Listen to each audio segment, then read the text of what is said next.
Neyya was thrown out of the house.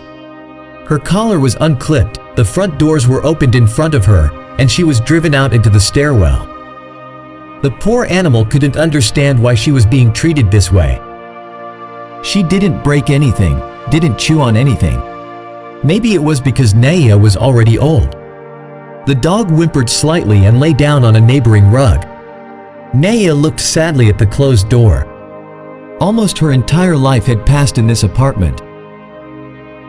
It was here that her owner had brought her when she was still a puppy. Neyya had several litters in this apartment, and now they wouldn't let her in. Later, the owner came out with luggage. The dog stood up on her feet, but the woman passed by, pretending not to see the animal. A few hours later, a young man came out of the neighboring door. He accidentally pushed the dog with the door, and Neyya yelped as she ran away. "Hey, Neyya, don't be afraid," Neyya said. "Did you get lost? Let's call your apartment and make your owner happy." He made a long call, but no one opened the door for him. So Neyya called another apartment on their floor. An elderly lady in a pink robe opened the door. "Zinaida Prokofievna, do you know where Elena Nikolaevna, Neyya's owner, is?" The young man asked.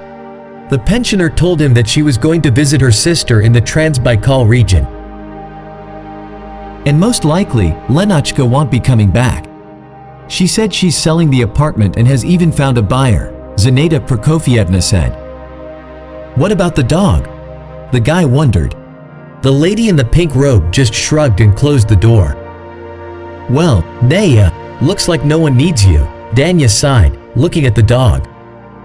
The young man was renting the apartment. The owner prohibited him from having pets, so he couldn't leave the dog behind. He called several animal shelters, but they were all full and couldn't take in Neyya.